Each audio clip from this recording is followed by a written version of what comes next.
Hello and welcome to episode 16 of Pod Z CCG. This is Brandon. This is Brad. And we have a special guest today, This is Matt.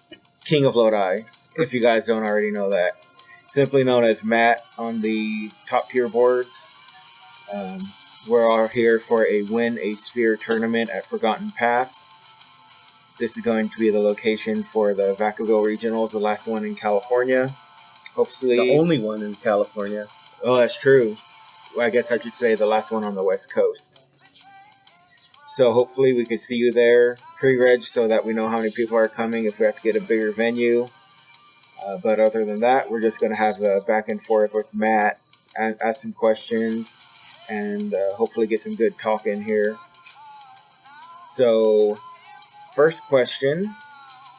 Besides DBZ, what other card games do you play? And if you play any, do you attend tournaments for those card games? Currently, I don't play any other card games. However, I started, like many young players, with Pokemon. I never really played it competitively. I did move into the original Star Wars CCG by Decipher. Played that a little competitively, realized how insane that game was to play. Didn't want any part of that again. And then I played the old game, loved the old game. It was like the perfect balance of everything I wanted to be doing. I was too young back then to really competitively play. The cards were just too expensive. The cards you needed to get were too exclusive. I then took a long break after the game died. I eventually came back to play Magic a few years ago. And while I was playing Magic, I found out that the Dragon Ball Z card game was getting rebooted. And so I did play Magic competitively. I went to a GP. I got to day 2, even though I wasn't expecting to get to day 2. Found out day 2 was a draft tournament.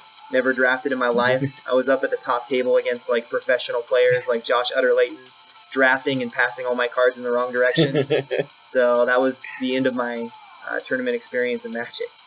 Yeah, we tried to do a Magic tournament, and we thought we were just like the bee's knees. We entered in Kamigawa with like the ninjutsu cards, and you had like a red burn deck or something they call it. Yeah. Hasty, what is it? Ping? Yeah. No, that's from Dead Space. What was the name of your deck? It was a red ping deck. What does that mean? It means you ping opponents for damage directly. Like milling? Yeah. No. Like attacking their life point directly with spells. Oh, okay. With red cards, like Fireball? Red spell cards, yeah. Oh, okay. Yeah, and so we went to Adventures up there, and I had my ninjutsu deck, and I had out all my ninjas, and I attacked with them, and they said, okay, then I played this card called Toils of Night and Day, where you get to untap your creatures. So I did that and tried to attack again, and they said, you can't do that. I was like, oh. And so we went 0-2, and we just left. Yeah, we collected the unglued and unhinged cards, because those look so fun to play with, but you can't play with them in actual tournaments. Yeah. So you said that you did play the old score game? Yes. And I remember you telling a story. You actually went to the Kubicon Regionals? Yeah, twice. And played against Bondi? I did. That's when I first met Bondi. He doesn't really remember me, but I was not a known player at all, and he was very known at that time. He was running a blue Willow deck. Mm-hmm. It was Willow, Dr. Willow, Yeah. it used to be called. And it was like an energy tempo deck, and I was running a black Bojack. And he first sat down at the table, and he realized he was playing against a black Bojack deck, and he's like, that's the only deck in my entire testing that I can't beat. And he ended up beating me. Aww. So Was that in Top Cut at all? no, that was before Top Cut. Okay. We ended up both making it to Top Cut, and of course, out of the top 32, the one player I got paired up with was a Supreme West Kai Red Rush 1-3 Anger against my 1-3 Black Bojack deck. And I got angered out. Yeah. Oh, okay. So a big part of getting good enough to play tournaments and familiar with decks is playtesting. How do you go about playtesting? For me, because a lot of my friends are either very busy or schedules are off or they live far away, the best playtesting I usually get is self-testing. I actually usually open up Octagon. I have like a list of decks that I playtest against, like a gauntlet. And then whenever I come up with a new idea, I self-test against the deck and I play both sides. Obviously, when you see both players' hands, it alters the effect of what you do. But I always try to make the decision based on not having that knowledge. and you really get some really cool. You see the weaknesses in both sides. So when you play Black Krillin, and you're playing against Black Krillin, it seems like it's like the most impossible fight. And then you realize the more you play against it, the more you enter, the more, even though he has these humongous 5 or 6 card hands, especially when he visits the past or whatever, 4 of those cards are usually just dead. They're usually like a Wall Breaker's in his hand, a Smoothness Drill's in his hand, a Visiting the Past in his hand, a Searching Technique, and he has like 1 block, and maybe he has a Blinding Energy move to get out of combat or whatnot, and you see weaknesses in different decks, in the armor of the deck, and you can usually come up with like a plan of how to overcome a deck strategy based on playing both sides rather than just one. Of course, then I always, once I have a deck that I think does well in that category, I'll take it to my friends and be like, hey, this is a new deck, let's try it. And then we actually try the other form of testing, which is one-on-one, and then that's when you can weed out the fact that sometimes I really want a deck to win. Mm-hmm. So even though I'm playing both sides and I'm trying to play both sides equally well, sometimes I don't play both sides as well because I'm so focused on, I really want Orange Nail to win this game. And then it wins because I want it to win. And then I actually take it to my friends and they're like, no, this actually does not win because I'm going to do this. And so that's how I test. Okay. So what do you think are some underused cards of the first 3 sets? I thought the most underused card until set 3 came out, the most underused card in the game was definitely Blue Positioning Drill. Mm-hmm. People started to use that way more once they had Dominance, but I felt like that card was good regardless of Dominance. It was like just a broken card. Other than that, though, as of right now, the most underplayed cards, I think Frieza level 4 is one of the most underplayed cards in the game. If you build a deck that is just focused on just getting to level 4 and using his power, he provides you with like the most value in the game. Mm-hmm. He's like resolving an Aetherling in Magic, for those of you who know what Aetherling is. Like, just like an unwinnable board state. He mills you for 4, you get to gain 3 stages, you get to rejuve a Frieza card, you get to crit. The rejuvenation can be from the banish pile, you get to search for the Frieza name card, you get to play the Frieza name card, you get to perform a physical attack that does life card, all in one package, just his power, and you haven't used a single card from your hand yet. And so to me, that is absolutely broken. The biggest problem with that, obviously, is you have to get to level 4. Yeah. But the game provides so many ways to get there that if you build a deck focused on just getting there, you can almost like have this horrible deck that just the whole purpose is to get you to level 4. Every card in your hand gets you there. And then when you get there, you don't even need a hand because you have Frieza level 4. Yeah. So I feel like that card is like very underused. I feel Black Disorienting Blow is a very underused card. It's the physical attack from set 1. It requires base damage because it doesn't really do anything on its own, but events are so powerful right now. Black Foreshadowing is incredibly powerful. Confrontation and Stare Down have always been powerful. There's just so many powerful events that you can search through your opponent's deck, steal, and use against them. It's kind of like a 2-for-1.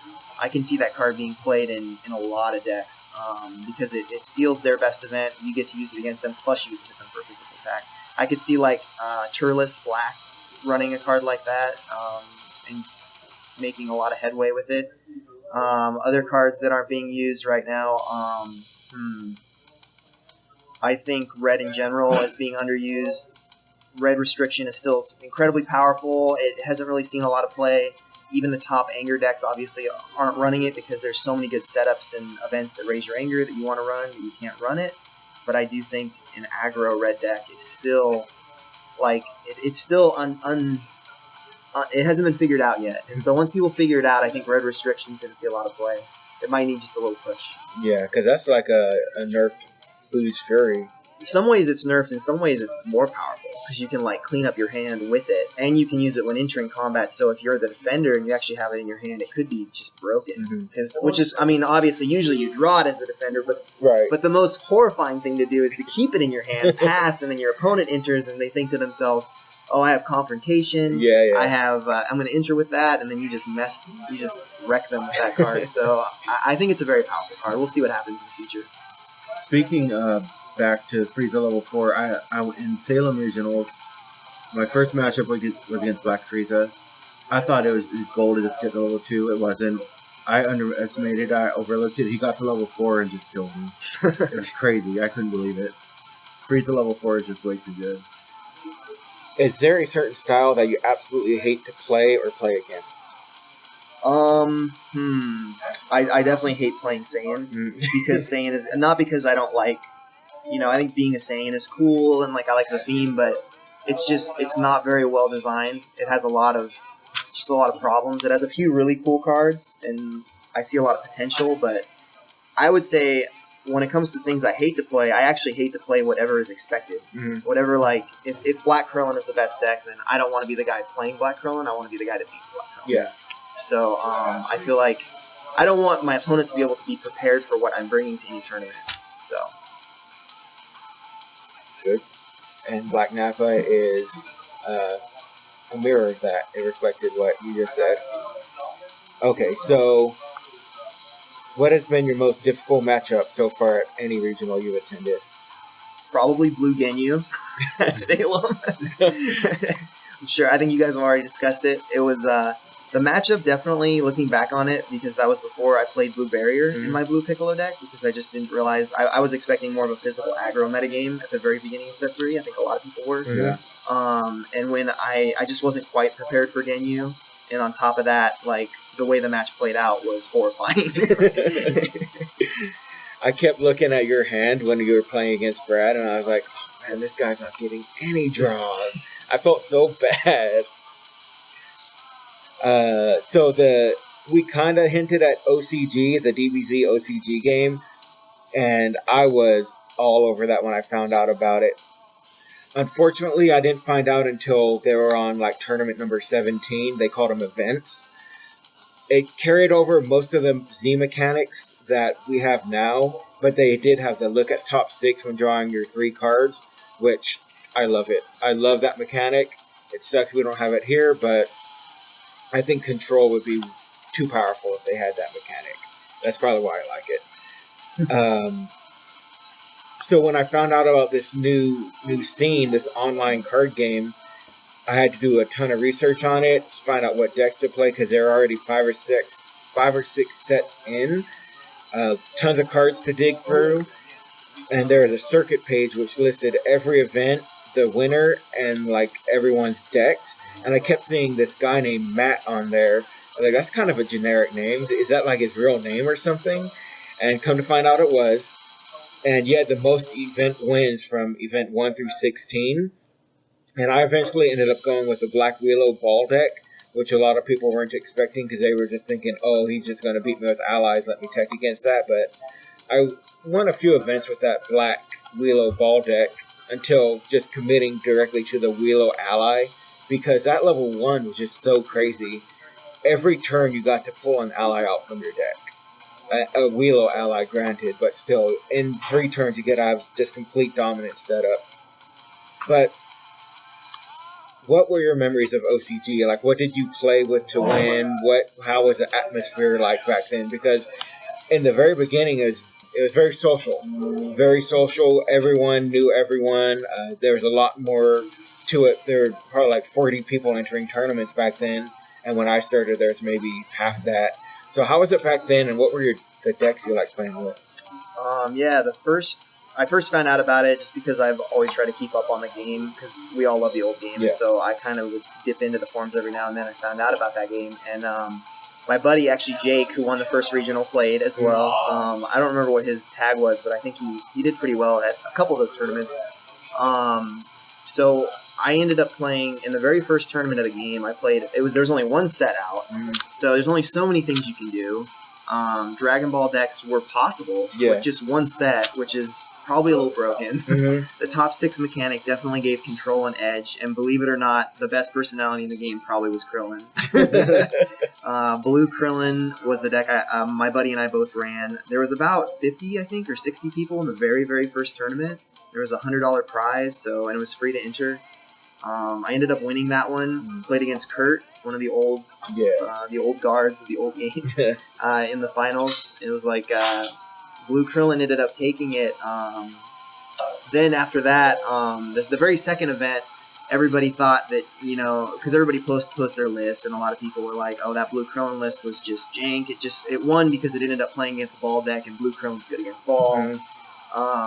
So I ended up like, well, I'm going to prove these guys wrong. I know what I'm doing. And I ended up really doing a lot of playtesting, way more than anybody should playtest for a free online card game. It was just a ridiculous amount of playtesting, and I kind of discovered how broken non-Takui Watsa was, which in the old game basically meant a stylus, or any style deck where you sacrifice not having a mastery in order to run any style you want of cards. And certain cards you can't run because they require you to declare Kuriwatsa, but all the broken cards in the game didn't require you to declare its Kuriwatsa, and so I actually put together a non-Kuriwatsa Krillin deck, and I got to run things like Black Scout Maneuver, Red Rolling Block, which was like stop any attack, power up to full, which is ridiculous, and you got to run Orange Stare Down, and when you get Orange Stare Down and Black Scout Maneuver like in the same deck, plus I had another physical attack that was, I think it was Blue Betrayal, or it was the equivalent of Blue Betrayal. I got to run all those cards in the same deck, and it was just, plus you still got Krillin.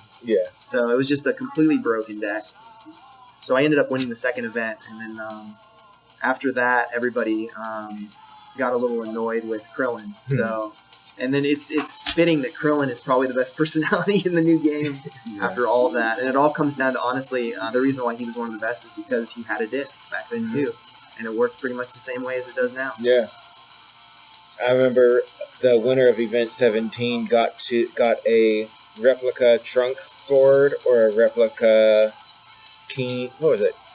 Not King Cold. It was basically you got to pick one or two swords from the Z. I remember hearing about that. I didn't play that one, but I remember like thinking that was cool. I saw the picture of it. I won. You got the sword? They never sent it. Oh, no, that's never devastating. sent it. Yeah, Daryl Fisher, who was Nova on the board, put up the sword, and he's like, you know what?